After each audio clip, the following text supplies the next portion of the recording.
Friends, it's Agnes. Look at me playing with the Dollar Tree egg that I found it in my stash. So I decided to have fun with it. So I decided to remove some of that sparkle out of it and then do some kind of Easter decoration. But as I was peeling it off, I got a different idea. You know, I love to play with my molds, and I do always have a lot of them on hand. So I decided to just peel portion of my sparkles out of my Dollar Tree egg and install the leftover pieces of the mold that I think, using for something else last week. So here we go. I'm going to wrap it with the hot glue. And of course, my molds were made out of the hot glue again. So it's very easy to bend them. As you can see is my connections between those molds when they meet, or where I was adding on, it was not too good. But you know what? I'm not going to really worry about it. I'm going to use another mold that I have. And of course, I do have a little rose made out of the hot glue again. And it was actually slightly made over, but I guess I did not need it. So that's it. I'm going to paint it over. So now I'm just going to take my chalk paint and paint all of it. But obviously, when it comes to those sparkles on the top, you do want to be careful because they can potentially come off as you paint. So I decided to do the dabbing all around that egg, and actually on the bottom too, because there was still some opening there when you remove them. I guess somehow they got compressed, but it's not a big deal. So I was trying to get my first coat, and it did take me a couple of the coats because I was dabbing to paint completely that egg. Take me a little while because I couldn't dry with the dryer, but now look at this. It's all nicely painted, and now I can move on to another step. So my other step was to use a little bit of the dark chalk just to, again, dab it all around my egg in all the directions, because I do want it to have some of the dark wax staying on my details.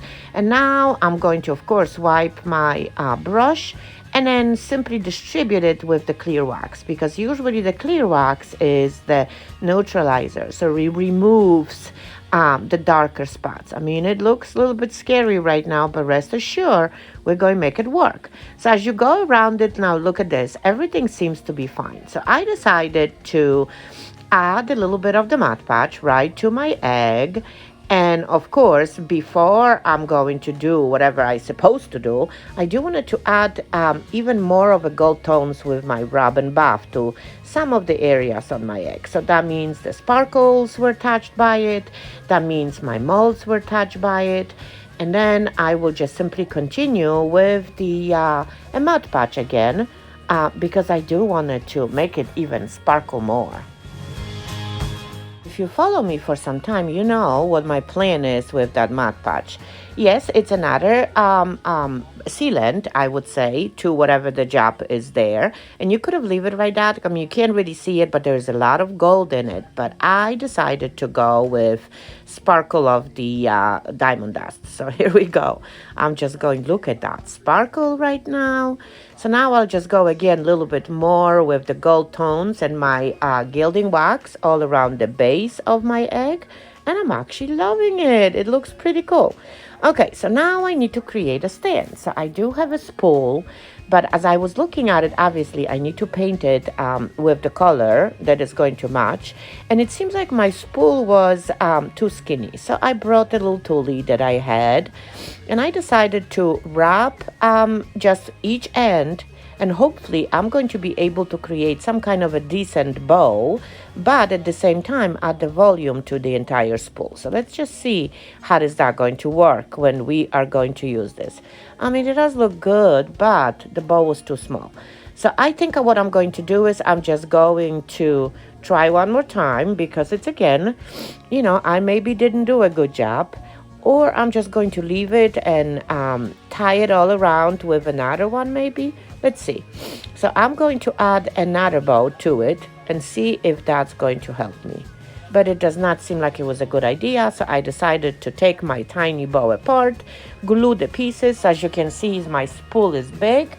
Now fold my other piece of tule in half and create a bigger bow. Let's just hope that that bow is going to work for me.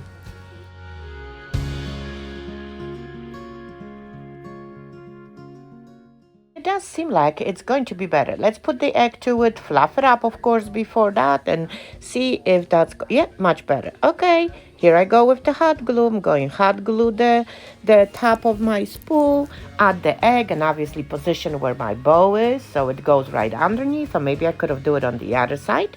And I think I'm done with it, so let's just wait up, and I'll show you the pictures. Course, after I will adjust my toolie, so I need to cut whatever the halves were there and make it sort of even and make sure that it's all good. So here are the close-up pictures of the egg. I mean, the diamond dust does not really show perfect on the picture.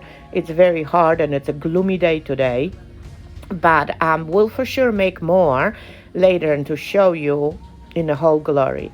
But I've absolutely loved the way the Dollar Tree egg turned out, and even with that little glitter that was on it. So I really hope that I inspired you, and I am positive you have one of those eggs already on hand at home. So if you did enjoy the same story, please don't forget to sprinkle and make sure to comment. I'll talk to you later. Bye.